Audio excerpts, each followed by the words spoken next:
Hey, what did you think about our meeting today? All this talk about creativity and innovation with technology has me stressed. I think it's great that we're being encouraged to integrate technology into our everyday teaching. These high school students nowadays rely on technology daily, and it helps them to get more involved. So why not use it to get them more engaged with the content of our lessons? Yes, I suppose that makes sense. Why can't typing up lecture notes on their laptops be enough? Computers are technology. Well, it's not technology alone that helps engage the students, but the opportunities to be creative and innovative come with it. There are so many more digital tools that can be used to help promote that creativity within the subject matter to help your students connect to the content. So maybe we're in a unique spot as educators where we can actually help a student beyond just teaching them the surface of the content. Our goal should include teaching them the 21st century skills they need. Creativity and innovation is just a facet of that broader goal. Exactly. And that's what employers these days are looking for. Someone with work ethic, collaboration skills, social responsibility, critical thinking and problem-solving skills, along with being able to be creative and innovative. Digital tools can help students acquire those skills while leading them to a successful career. The way things are changing, these skills are almost a necessity in order to take on the real world after high school. Well, I have my work cut out for me in learning this new technology and ways to integrate it while promoting creativity.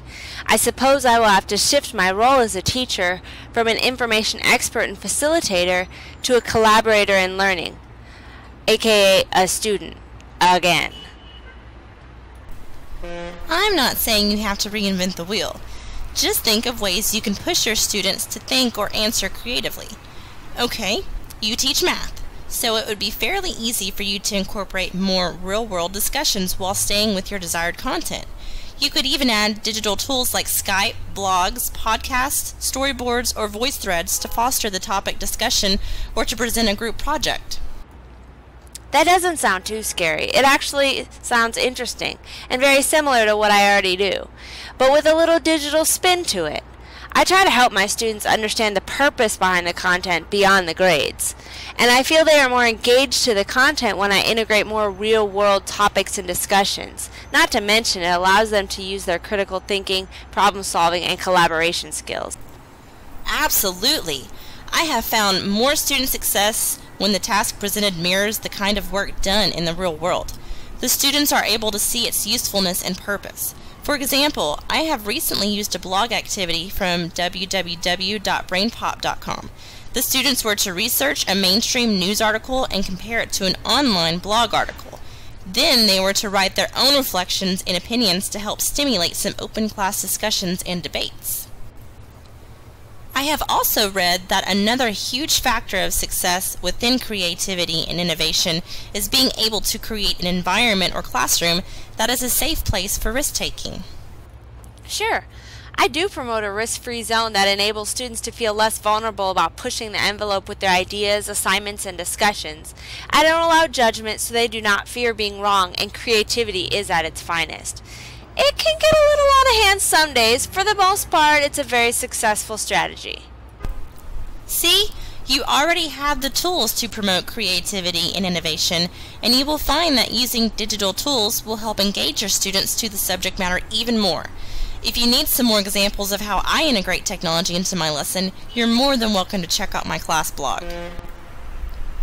I have also found www.learning.com to be very helpful and full of ideas to integrate digital tools into your curriculum to help promote those 21st century skills we discussed.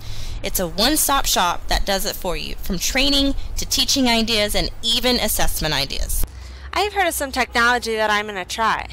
As we know, Intel is a leader for computer processors, but they also see the value in investing in education. So they've created a website that has hundreds of resources for educators. Let's be honest, what better way to teach our students than with input from a leader in the global technology market? They have resources to help design and assess projects, so they focus on technology, critical thinking, and collaboration. Did you also know that the Library of Congress, the Smithsonian, and others like these same artifacts are now available to anyone with a digital device and an internet connection? I thought that was very helpful. We all use Google to look up things on the internet, but there's so much more to it than that, especially in the classroom. They have Google Docs, which offers interactive real-time sharing and editing of documents. They also have blogs, quizzes, and really just so much more. It's such an asset to our classrooms.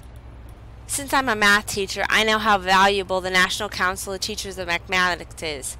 They have partnered with Verizon's Thinkfinity to create a specialized site called Illuminations. This site has hundreds of ideas for activities and lessons which were developed to meet NCTM's nationally renowned standards.